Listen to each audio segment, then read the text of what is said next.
Perbincangan hangat di Kabupaten Bandung Barat terkait perekrutan Direktur BUMD menjadi sorotan dari berbagai pihak, salah satu dari P4KBB. Tema dalam wawancara khusus kali ini akan dikupas tuntas perekrutan Direktur BUMD bersama 3 tokoh terkemuka di Kabupaten Bandung Barat, yaitu Yakub Lewi selaku Ketua Umum P4KBB, Jamu Kertabudi, dan Megahari Pujiharto untuk lebih mengetahui apa saja bincang-bincang kali ini. Mari kita ikuti bersama. Sekretariat P4KBB. P4KBB merupakan paguyuban pejuang pemekaran peduli pembangunan Kabupaten Bandung Barat. Nah, hari ini kita akan coba bahas terkait isu yang sedang berkembang di Kabupaten Bandung Barat. Nah, namun sebelum kita melanjutkan, kita sudah hadir beberapa para narasumber yang jelas masyarakat Kabupaten Bandung Barat sudah mengenal siapa yang ada di pinggir saya ini. Yang pertama saya akan perkenalkan, ini adalah Bapak Yakub Lewi, sarjana SIP ya, SIP. Nah, kebetulan beliau ini adalah Ketua P4KBB. Nah, yang di sebelah ini mungkin lebih tidak asing lagi.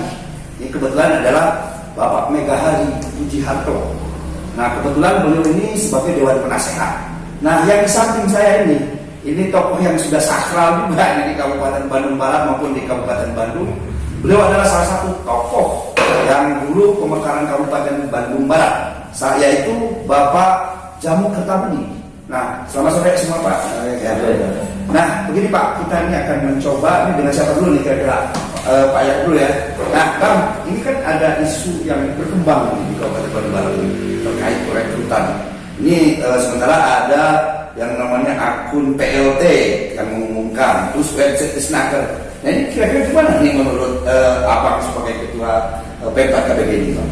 Kami menyorotinya yaitu dari sisi masyarakat. Masyarakat Kabupaten Bandung Barat itu banyak yang ikut untuk menjadi direksi BUMD ataupun juga menjadi direksi daripada anak daripada BUMD sendiri. Tetapi ada sesuatu yang perlu kita pertanyakan permasalahan itu, karena banyak yang nanya ke saya, yang disebutnya anak BUMD ini yang mana? Ya, sedangkan yang diketahui bahwa BUMD sendiri di Kabupaten Bandung Barat ini sedang kolab. Ya. Mereka tidak bisa memberikan satu kontribusi kepada pemerintah Bandung Barat yang selama ini sesuai dengan perjanjian atau MOU sendiri dengan yang memberikan satu yang disebutnya pemegang saham, ya. Jadi tidak ada kontribusi sama sekali. Jadi saya pandang bahwa ini kalau memang mereka itu akan merekrut daripada direksi, ini secara jelas ini harus diaudit dulu. Si BUMD ini harus diaudit agar kalau sudah diaudit sudah sehat, barulah mungkin ada perubahan. Kalau memang perubahan direksi kan harus melalui RWPS. Tidak perlu kita ini melakukan apalagi melibatkan Disnaker. Jadi rapat dulu pemegang saham dan selanjutnya mungkin ada tim independen yang ditunjuk untuk merekrut daripada direksi ini. Terus juga yang disebutnya anak BUMD-nya, yang mana anaknya? Ini harus jelas kan? Jangan sampai menjadi masalah nanti ke depannya. Ya, kita lagi menyoroti kesalahan BUMD ini banyak permasalahan di dalamnya. Ya, gitu. Itulah kira-kira itu. Maka kita perlu berbincang-bincang, perlu untuk meluruskan permasalahan ini yang sekarang ini sedang viral. Banyak sekali, mungkin ratusan ya orang yang mendaftar untuk menjadi direksi. Tapi jangan sampai nanti menjadi permasalahan juga bagi pemerintahan Bandung Barat, gitu ya.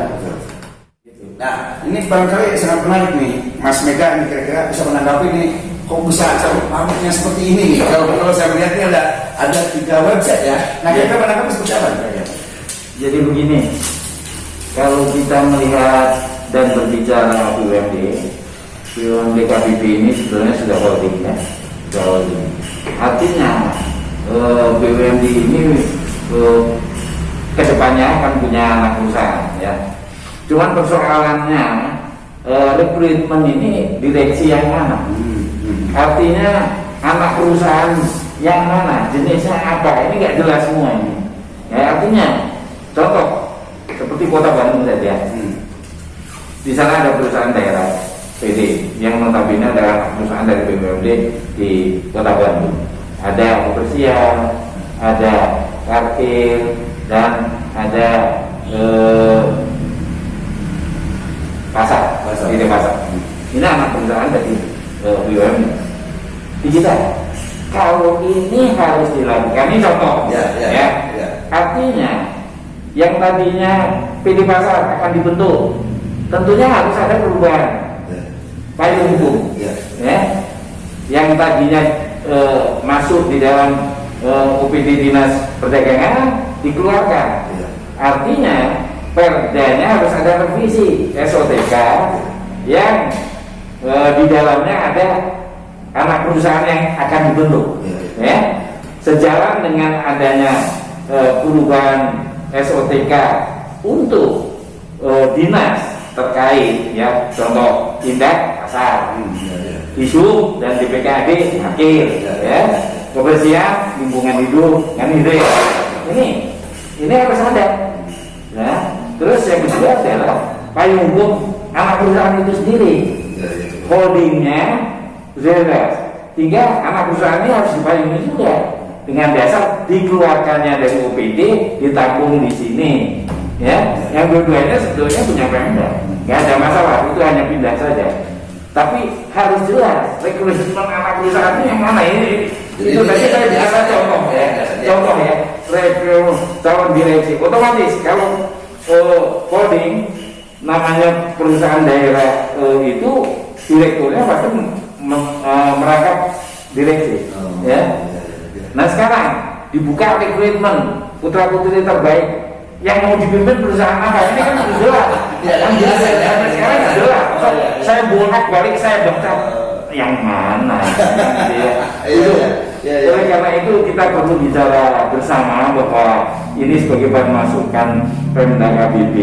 Jadi rekrutmen ini juga harus jelas jenis perusahaan yang akan direkrutnya. Jadi menurut Mas itu ini perekrutannya kurang begitu jelas ya perusahaan. Ya kan kalau dibaca secara sepintas kan hanya memenuhi kriteria kepemimpinan aja, leader aja, ya. Dia pernah pimpin dari staf direksi, kayak gitu. Tapi jenis yang perusahaan yang akan dipimpin nggak jelas, nggak dijelaskan, ya. Sebetulnya kita ini Akur ini sudah punya konsep dulu. Kalau tidak salah kita punya 8 anak perusahaan yang akan kita bangun, ya. Termasuk ada jasa wisata dan sebagainya, ya. Cuman keburu bupatinya bermasalah, akhirnya diteruskan dilanjut yang ini. Cuman kita masih belum mengerti mana saja yang akan dikembangkan, karena ini menyangkut juga regulasi yang harus dibangun. Saya kira itu. Nah ini pemirsa semua, ini agak menarik sekali. Ini apakah itu kebodohan atau memang sengaja dibuat dibuat agar pusing. Nah, tapi kita akan coba lagi satu narasumber, yaitu Pak Jamu Kondaguri. Kira-kira gimana nih Pak dengan menanggapi hal yang seperti itu?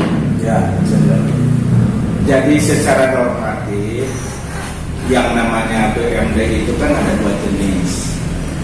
Yang pertama namanya Perusda atau perusahaan daerah. Yang keduanya adalah persero daerah. Kalau dalam konteks BUMD yang ada di Kabupaten Bandung Barat ini, sebagaimana tertuang dalam Perda nomor 21 tahun 2009, bahwa di KBW ini telah terbentuk BUMD yang namanya PT Perdana Multiguna Sarana Bandung Barat. Jadi itu bentuk perusahaannya sudah bukan PD, tapi PT. Nah, PD dengan PT itu berbeda jelas. Yang namanya PD atau perusahaan daerah ini penyertaan modalnya itu seutuhnya dari Pemda, dari Pemda, dan tidak ada mekanisme RUPS, di mana bupati sebagai pemegang mandat pemilik perusahaan ini dan pembinaan langsung itu dari unsur pemerintahan daerah. Lain halnya dengan persero daerah. Persero daerah itu sekurang-kurangnya 50% modal perusahaannya itu sekurang-kurangnya 51% itu harus dari Pemda untuk menunjukkan mayoritas memegang saham, untuk menunjukkan bahwa PT ini punya pemilik loh, pemiliknya adalah pemerintah daerah, sehingga dituangkan dalam bentuk Pemda. Itu dulu gitu ya, kita bahas itu dulu. Kemudian kalau kita perhatikan di Perda itu, bahwa ternyata PT Perdana Multiguna Sarana Bandung Barat ini memiliki bidang usaha 4 macam. Ini amanat Perda. Pertama, bidang usaha agrobisnis. Yang keduanya adalah pengelola air baku. Ketiganya adalah penyediaan jasa sarana prasarana. Dan yang ketiga, Yang keempat, potensi daerah lainnya berdasarkan kajian yang kemungkinan ini bisa dijadikan bidang usaha garapan perusahaan itu. Namun kondisi existing kekinian, PT MGS itu singkatannya, PT MGS itu ternyata bidang usahanya hanya menggarap satu bidang saja. pasar ya. Bukan, yaitu pengelolaan air baku. Hanya pengelolaan air baku. Nah, dalam ketentuan di sana sudah ada komitmen dari saat pembentukan sampai saat ini itu ada kewajiban dari PT MGS ini untuk memberikan kontribusi kepada PAD Kabupaten Bandung Barat. Ini sudah ditentukan nilainya per tahun 500 juta. Gitu. Hanya konon berdasarkan informasi yang dapat dipercaya. Ya, meskipun konon, tapi ini informasi dapat dipercaya. Karena saya bersumber dari anggota DPRD dan dari instansi yang lain. Bahwa ternyata dari sejak tahun 2018 sampai sekarang perusahaan ini tidak mampu memenuhi kewajibannya untuk memberikan kontribusi kepada PAD sepeser pun. Berarti apa itu? Itu berarti apa? Berarti perusahaan ini masih bermasalah. Nah, ada berkaitan dengan anak perusahaan seperti tadi disampaikan oleh Pak Mika bahwa bentuk atau kedudukan PT MGS ini holding company. Berarti holding company ini perusahaan tersebut sebagai perusahaan induk yang dapat suatu saat pembentukan perusahaan. Jadi secara normatif itu sah-sah saja dan dimungkinkan hal itu. Tapi dengan catatan bisa dibentuk anak perusahaan manakala yang pertama perusahaan induk PT MGS ini dalam kondisi sehat dan dalam kondisi liquid, dalam artian dia masih memiliki likuiditas yang memadai dan bisa berkembang perusahaan itu dan terus mampu memberikan kontribusi kepada PAD, kan itu tujuan utamanya itu kan kebutuhan PAD itu. Di samping proses pengembangan ekonomi di daerah juga ujung-ujungnya adalah memberikan kontribusi yang optimal kepada PAD. Nah, sekarang tidak jalan. Jadi artinya itu bahwa PT MGS ini bisa berkembang dan membentuk anak perusahaan senormatif dimungkinkan manakala perusahaan induk ini dalam kondisi sehat dan liquid dan mampu mengembangkan usahanya. Dalam rangka diversifikasi usaha, ya dalam rangka mengembangkan usaha lebih optimal, maka perusahaan induk ini membentuk anak perusahaan. Nah, kondisi saat ini tidak memenuhi itu. Kita harus jujur aja. Harus jujur aja. Yang lebih menarik lagi di sini, yang lebih menarik, unik dan terbuka ruang publik yang bersifat diskursus saja. Dalam kondisi seperti itu kok membentuk anak perusahaan? Yang lebih menarik lagi, yang lebih menarik nih dan unik di mata saya, bahwa publikasi dalam rangka rekrutmen calon direksi ini pertama kali saya baca di akunnya PLT Bupati. Itu pertama. Keduanya di websitenya Dinas Kerja KBB. Ini pertanyaan saya, apakah ini ada proses pengambilan rekrutmen calon direksi ini diambil oleh Pemda? Padahal menurut ketentuan dalam Pemda itu menentukan pengangkatan, pergantian yang nama calon direksi itu kewenangan UPS. Rapat umum pemegang saham. Kemudian RUPS memberikan rekomendasi dalam rangka rekrutmen calon direksi ini ya bekerja sama dengan tim independen yang ahli di bidangnya untuk uji kompetensi bagi calon-calon direksi yang mendaftarkan diri sesuai dengan yang ada di publikasi itu, gitu ya. Ini tidak kan? Saya menjadi unik juga nih. Ini kenapa nih? Kok di akun PLD Bupati muncul? Kemudian di website Disnaker juga muncul. Jadi di sini ada proses pengambil alihan gitu kan, kesannya. Padahal ini dilihat dari Perda nomor 21 atau 29 tentang pembentukan PT MGS ini, di sana mekanismenya sudah diatur. Kan itu penggantian direksi itu kan harus ada audit dulu, Pak. Ya. Nanti dulu ya. Karena dalam publikasi itu ada 2 jenis rekrutmen. Pertama calon direksi untuk BUMD induknya, itu PT MGS, saya lihat itu. Keduanya anak perusahaannya, gitu kan? Ini ada 2 nih, kalau saya lihat gitu ya, ada 2 nih. Nah, saya sependapat dengan Ketua Bung Yakob dan dengan Mas Mega, gitu kan, bahwa untuk merekrut calon direksi khususnya bagi anak perusahaan harus jelas dulu. Anak perusahaan itu namanya apa, bidang usahanya apa, kemudian penyertaan modal atau pemegang sahamnya siapa, kan harus begitu. Sebagai anak perusahaan dari PT MGS, ini tidak dijelaskan dan memang gitu ya sampai detik ini yang pengetahuan saya bahwa anak perusahaan ini belum terbentuk loh. Karena ya kalau anak perusahaan terbentuk itu harus publikasi, harus dipublikasikan bahwa terbentuk anak perusahaan berdasarkan rapat RUPS, membentuk anak perusahaannya PT MGS, namanya PT Ano dengan bidang usahanya apa. Seperti tadi saya di jabatan, apakah anak perusahaan ini mengembangkan pengelolaan air baku atau ke bidang usaha yang lain, atau bisnis, atau apa itu seperti apa? Saya tekankan sekali lagi di sini bahwa pembentukan anak perusahaan itu harus satu persyaratan yang bersifat absolut, yaitu dalam rangka diversifikasi usaha. Manakala perusahaan induknya itu sehat dan liquid, gitu ya. Nah itu aja lah. Nah, pemirsa, ini semakin menarik ini. Ini kelihatannya apakah kebodohan saya katakan tadi, atau memang sengaja dibuat sedemikian rupa. Nah, sementara di sisi lain, barangkali ketika ini tetap digelar, artinya cacat hukum kan. Nah, sekarang saya beralih lagi ke ketua ini. Nah, tadi kan kalau saya melihat dari terakhir, Kang Jam menyampaikan bahwa ini adalah sudah tidak jelas lah ya. Kira-kira menanggapi seperti apa lagi? Jadi gini, itu kan ada penggantian masalah direksi yang saya dengar, saya klarifikasi kepada bidang asisten ekonomi, Maman.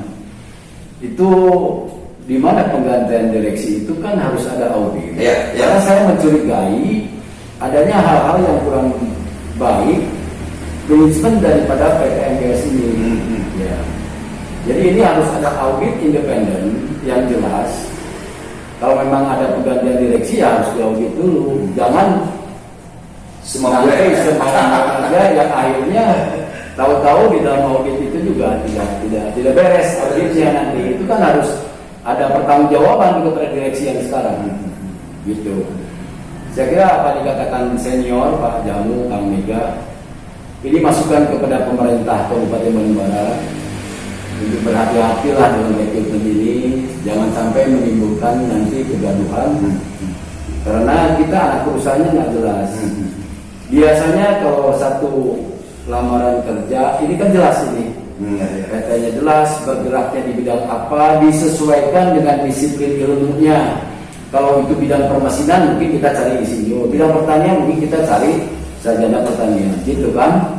Ini juga kan kita nggak jelas ini anak perusahaannya di bidang apa di bidang yang tadi yang disebutkan itu. Kita kan pengelolaan air baku, terus penyediaan jasa prasarana, gitu kan? Jadi jelas yang mana, gitu kan? Memang Perda ini kan dibentuk pada tahun nomor 21 tahun 2009. Ya Pak Jamu ya.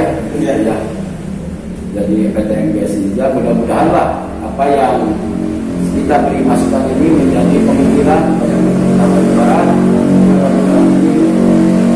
bisa lebih maju lagi, karena selama ini kan nggak ada PAD yang dihasilkan dari PT MGS ini. Nah ini Mas Mega nih, ini Banten tadi kan sudah semakin memanas nih, dan ini tetap perekonomian dilaksanakan Mas. Ini kira-kira harus seperti apa ini kalau memang ini perekrutan ini tidak dilaksanakan? Kira-kira.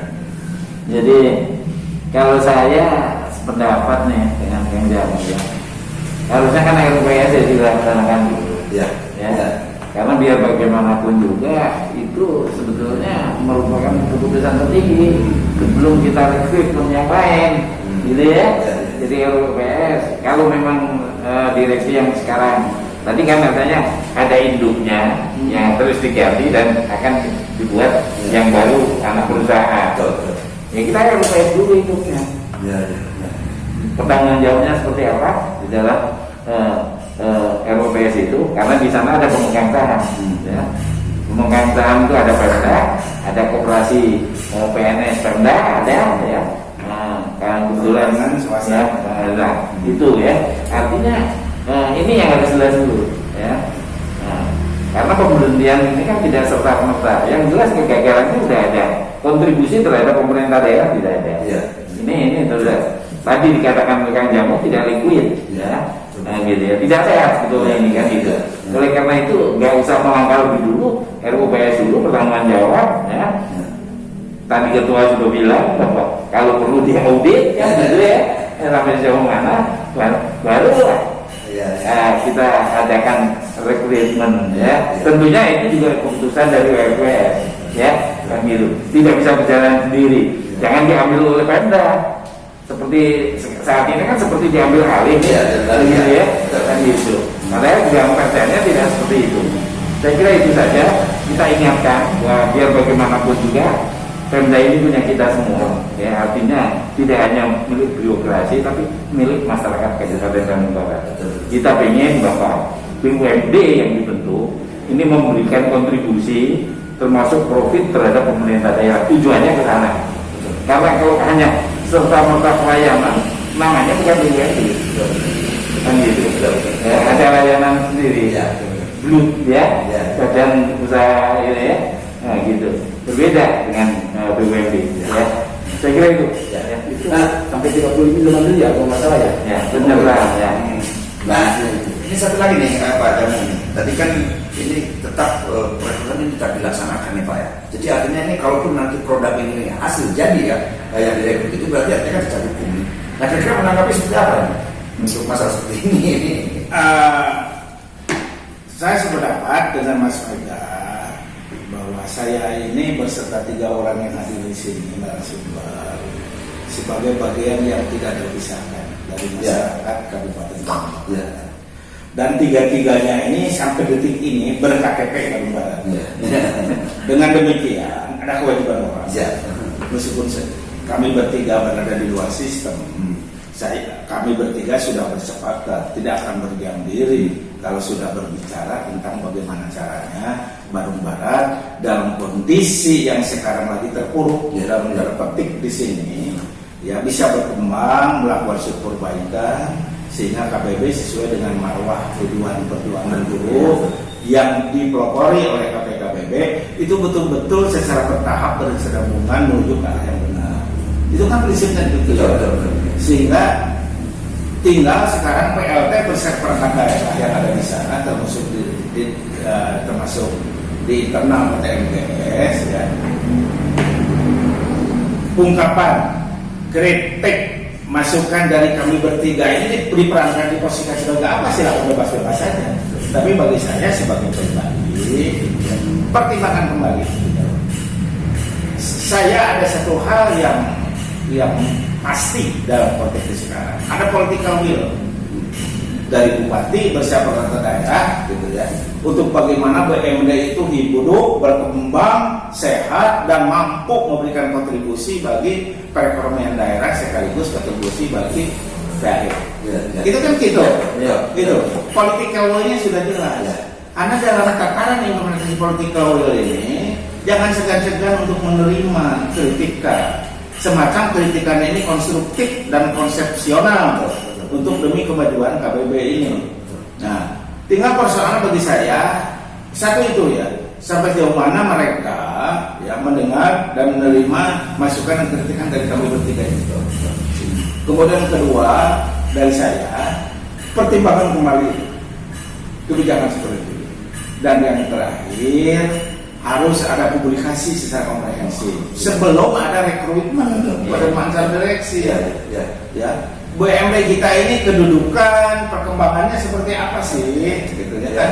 Dilihat dalam pendekatan normatif dan pendekatan pengembangan usaha yang sesuai dengan bidang garapan perusahaan ini. Kan ini kan BUMD, baru BUMD itu milik Pemda dan sekaligus milik masyarakat KBB.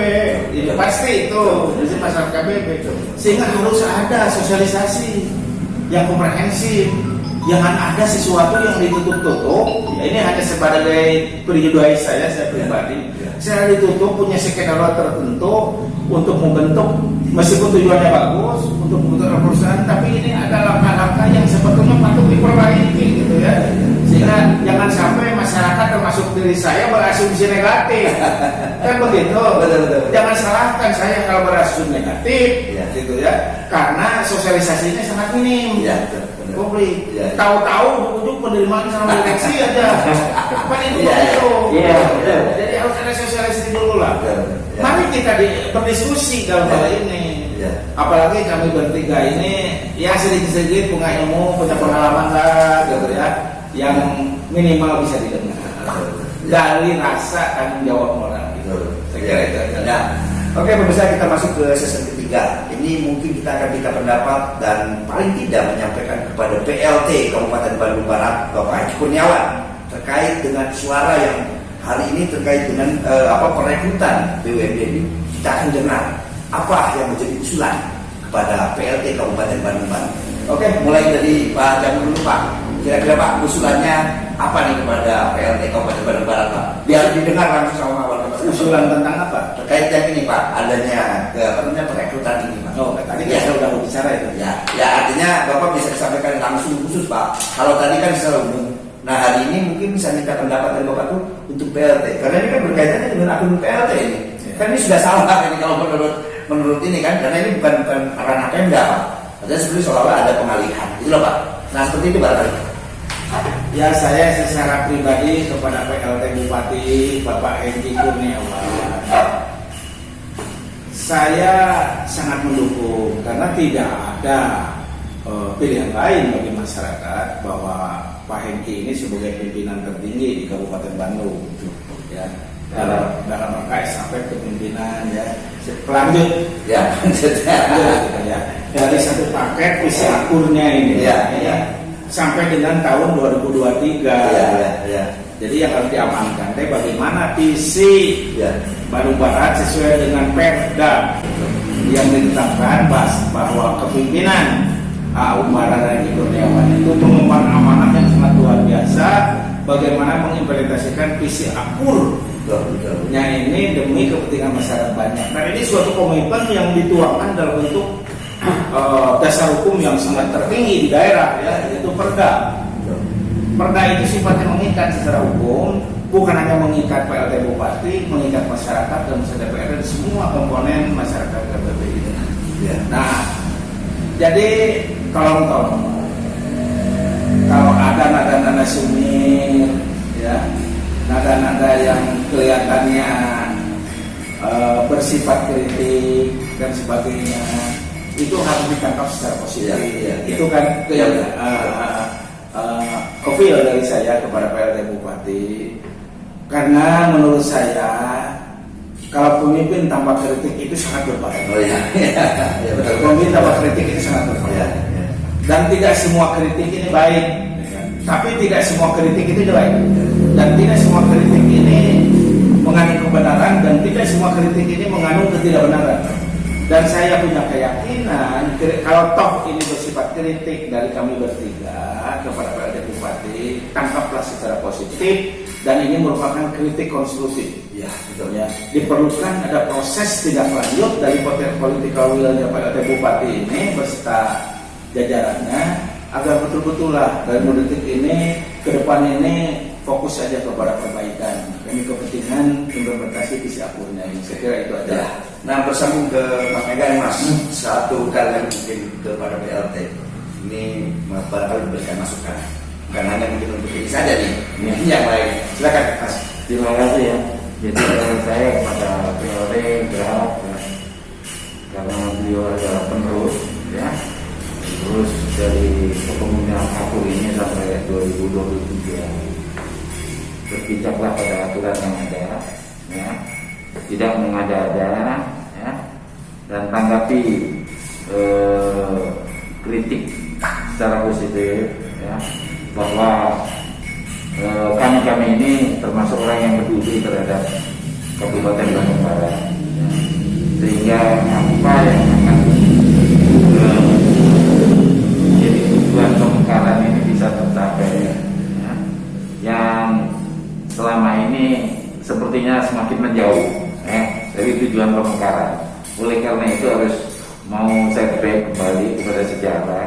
Kalau memang dia sebagai tamu dan orang baru di sini, belajarlah dari orang-orang yang menurut beliau ini bisa dipercaya. Dan di dalam buku sejarah juga ada minimal membaca ini latar belakang berdirinya Bandung Barat, sehingga beliau ini menjadi pemicu kinerja beliau di dalam menyelesaikan jabatan sampai 2023, dan tidak menutup kemungkinan kalau itu dia bisa laksanakan 2024 bisa mencalonkan kembali dan akan terpilih, ya. Anggap saja ini sebagai ujian beliau nanti untuk 2024 ya, 2022 ya. Saya kira itu, dan sekali lagi kritik ini kalau bisa positif thinking saja dulu, ya, karena tadi sudah disebutkan Kang Jamu bahwa kritik itu ada yang benar, ada yang tidak, gitu ya. Terus yang kedua, coba dibatasi dengan ring beliau, karena tidak semua ini akan memberikan saran pendapat yang benar, jangan ditelan begitu saja, karena banyak tokoh-tokoh di Bandung Barat ini yang bisa diminta pendapat, ya. Diajak sharing untuk berbicara bagaimana kita ke depan bisa lebih baik. Saya kira itu. Oke, terima kasih. Nah, sekarang kita ke ketua. Kira-kira bisa menyampaikan apa saja nih saran khusus, mungkin tadi membahas terkait masalah perekrutan BUMD, dan mungkin bisa ditambahkan saran untuk PLT Kabupaten Bandung Barat. Jadi bentuk daripada kami dari P4 KBB, Paguyuban Pejuang Peduli Pembangunan Kabupaten Bandung Barat, yang tentu saja selalu memberikan masukan. Apa yang dikatakan para senior barusan betul, masukan itu jangan sampai ditanggapi secara negatif. Justru masukan ini atau kritikan ini adalah berupa salah satu kecintaan kami dari P4 KBB kepada Bupati Bandung Barat, PLT Bandung Barat, dan kecintaan kami kepada Kabupaten Bandung Barat. Apalah betul-betul bisa Kabupaten Bandung Barat ini betul-betul dengan cita-cita pemekaran, cita-cita para pejuang kita dalam meningkatkan kesejahteraan masyarakat Bandung Barat. Saya selalu akan mendukung daripada kebijakan PLT kalau memang itu berpihak kepada masyarakat. Dan saya akan mengkritisi atau memberikan satu masukan apabila langkah-langkah yang dilakukan Pemda ini ada sedikit menyimpang, ya. Karena ini bentuk kecintaan kita lah sebenarnya. Kecintaan saya dengan Pak PLT ini sangat dekat sekali, ya. Secara emosional saya sangat dekat sekali dengan beliau, saya sangat mendukung beliau. Nah, mudah-mudahan sajalah kritikan dan masukan ini bisa diterima secara positif. Ya, terima kasih. Nah, oke, pemirsa Berita7, bincang-bincang kali ini yang memang sangat singkat dan sangat sederhana ini, mari kita jadikan sebagai awal ataupun pertengahan dalam membangun Kabupaten Bandung Barat. Para tokoh-tokoh ini merupakan salah satu pendiri Kabupaten Bandung Barat yang tentunya mereka sangat mencintai tentang keberadaan Bandung Barat. Sehingga ketika kita melihat ada sebuah ketidakpasan atau ada permasalahan, mari kita harus meluruskan. Nah, kami dari Sekretariat P4 KBB, saya Yakubor bersama kameramen Segaligi menyampaikan selamat beraktivitas. Semoga Kabupaten Bandung Barat lebih maju ke depan. Amin. Bandung Barat bersih.